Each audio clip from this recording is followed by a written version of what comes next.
Wargaming dug deep in their pockets to figure out what esports actually is. Path of Exile's Ascendancy is around the corner. All that and more. I'm Zach Sharps, and this is Free to Play Weekly. First up in the news this week, just after 3 years, the scantily clad all-female character MMO Scarlet Blade will be shutting down. Occurring on March 31st, players will have to get over the habit of pressing spacebar to show off the game's amazing physics system and move on to another game with those same physics to renew their habits once again. This shutdown is due to technical issues that prevented a content update, and after much effort, the devs decided to hang it up. Aria Games will be giving players of Scarlet Blade a free veteran item package to get them hooked on their other MMO titled Echo of Soul.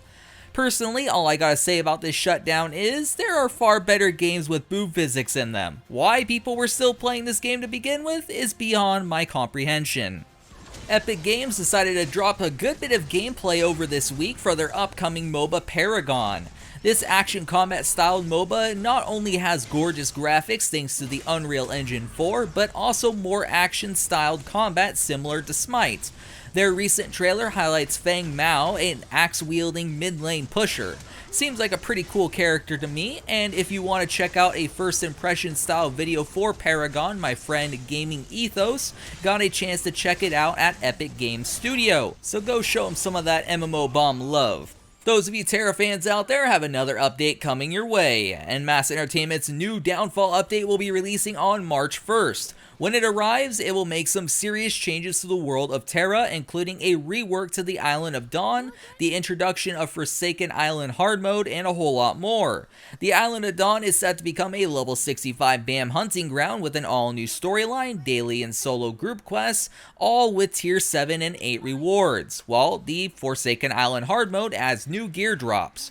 Every so often I hop back into Tera because of how much content is always chucked into this game. It's really not that surprising why it's still popular. Just I wish more developers would take notes. It's no surprise that Wargaming has become one of the powerhouses within the free-to-play community over the years. With World of Tanks, World of Warplanes, and World of Warships, they've cemented a foothold within the war-oriented genre.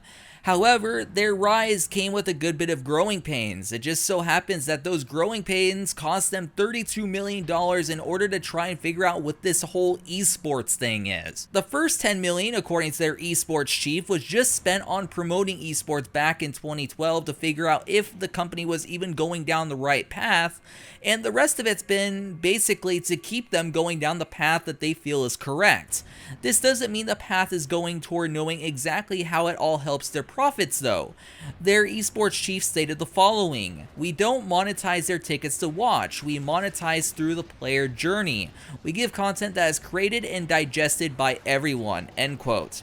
That all said, it's clear even with League of Legends that developers use esports more for marketing rather than to make money, but it does beg a question. It's time for the question of the week. Last week on the show, I asked what you guys thought about idle games. A user by the name of iTuna124 stated the following: "Personally, I wouldn't call an idle game a game at all. The point of a game is to actually be there to play it and not leave it running and let it play itself only to be able to show off your achievements. Just take a look at all those pseudo MMOs that were popping up here and there where the game would play itself up until one point it required the players to actually spend money on the game." Thanks for your guys' responses. A good bit less of you commented last week, but I think that's because idle games are not that popular within this community. If you want your comment possibly featured in next week's episode, make sure to leave a comment down below. This week's question is, do you think developers should focus their efforts on esports? Let the game become an esport based off their community making it one? Or do you just not really care about esports to begin with? Personally, I'd rather developers focus all their efforts on bringing forth more content rather than focusing efforts on esports, but that's just me.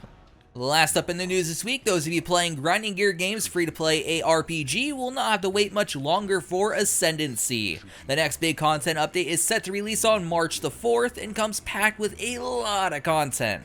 The next update adds 19 new Ascendancy classes, each with its own unique skill tree.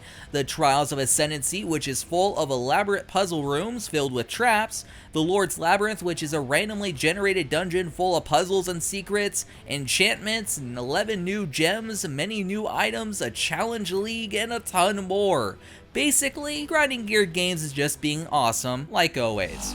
You know who is always awesome? Our giveaways page, of course. Be sure to show it some love, bookmark it, and check it daily to ensure you never miss one. As for myself, signing out till next week's show, my name is Zach Sharps, and I'll catch you guys next time.